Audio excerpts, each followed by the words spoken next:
Olá, bom dia, boa tarde, boa noite, boa madrugada, seja bem-vindo, bem-vinda a mais um vídeo aqui do canal. E hoje a história concisa da Galícia, principalmente para brasileiros que não conhecem bem a história da Galícia. Importante ressaltar que a bibliografia aqui utilizada para contar essa história é predominantemente galega. Hoje, a Galícia pertence ao Estado espanhol e é uma comunidade autônoma deste Estado. A Galícia está dividida atualmente em 4 províncias: A Corunha, Lugo, Pontevedra e Ourense.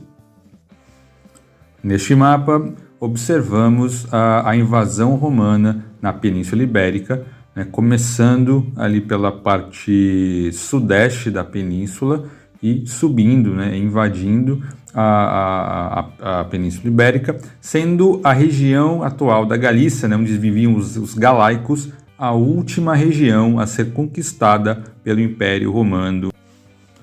Já com a Península Ibérica conquistada, foi dividida em algumas províncias e, aproveitando esse nome Kalakoi, do grego, que virou os galaicos, como eram conhecidos, a região foi batizada como Galécia. Já no século V, com o início das invasões germânicas na península, o Reino Suevo fundou o Reino Suevo da Galícia no século V. E essa foi a extensão maior aí do Reino Suevo, que atualmente compreende os países de Portugal e a região da Galícia.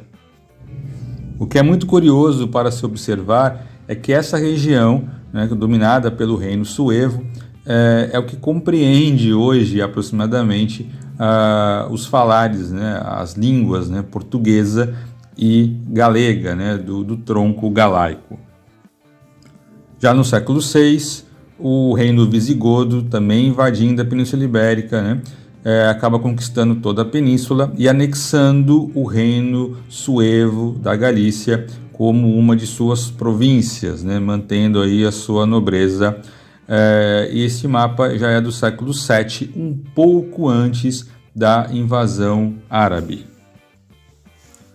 No início do século VIII, ocorre a invasão muçulmana na Península Ibérica, restando apenas um pedaço pequeno ali ao norte da península, que corresponderia também à região dominada pelos galegos, o antigo reino suevo da Galícia. Já no século X, com os galegos restantes ao norte da Península Ibérica, recomeça um movimento de expansão dos reinos cristãos, expulsando os árabes da península. Então, já no século X, nós já temos aí a Galícia como o reino mais forte ali da Península Ibérica, com o trono em Leão, e já o começo ali do que seria o futuro reino de Castela. Já no século XI, com a expansão do reino galego, aqui já há a divisão desse reino, principalmente em 3, quando os reis dividiam entre seus filhos. Então, geralmente era a Galícia, Leão já como um reino, e também o reino de Castela. Lembrando que o trono ainda tinha o berço galego nessa época. Então, os reis eram todos descendentes galegos, ainda que já existisse a língua leonesa se desenvolvendo, a língua castelhana, mas o trono ainda estava de berço galego. Então, todos esses reis eram ensinados, instruídos, formados no reino da Galícia, e a língua galega já vinha se tornando uma língua importante de comunicação nesses reinos cristãos.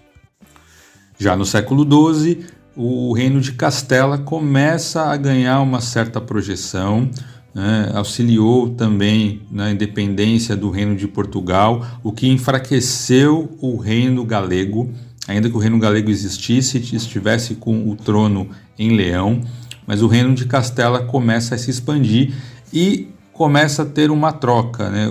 A partir do século XII para o século XIII, os reis dessa região, desses reinos cristãos, começam a sair do berço castelhano e não mais do reino galego. Então a expansão castelhana acontece, e já ali na virada do século XIV para o século XV, já é comum a Galícia ficar por alguns períodos sem rei próprio, né, estando vinculada à coroa castelhana. E com isso, dos reinos da Galícia, de Leão, passam a pagar tributos. Existe uma classe, uma nobreza local, mas que com uma vassalagem à coroa castelhana. Já na virada para o século XVI, já é um mapa que conhecemos hoje, né, com Portugal independente e a Espanha, né, sendo o nome dado a este país, a esse estado, que é formado por outros povos, né, com línguas próprias, com culturas próprias, mas que estão dentro dessa monarquia espanhola. Diante disso, qual que é a origem dessas línguas tão diferentes, né? Se o reino era galego e a língua galega foi a mais importante nos séculos XI, XII, quando começa a aparecer em registros. Bem, neste mapa é possível perceber, já no século XIII, essas línguas medievais aqui da Península Ibérica. Então, na parte rosa, né, mais à esquerda, é possível perceber que é a língua galega, né, do tronco galaico, que posteriormente, um século depois, acabou se dividindo entre galego e português, né, que foi a língua de Portugal, que se expandiu para todo o globo, né. Aí já à sua direita nós temos a língua astur-leonesa, né? Então a língua falada nas Astúrias e em Leão. Em seguida, o castelhano, né? Indo da esquerda para a direita, nós temos o castelhano em laranja, que foi a língua do reino de Castela, da coroa de Castela, da Espanha, né? E foi a língua que foi o reino que se desenvolveu e a língua que ganhou uma maior importância política, né? Em azul, ali mais ao norte, nós temos o basco, né? A língua basca, que é uma língua já anterior ao latim, então já estava ali antes também, um povo com cultura própria.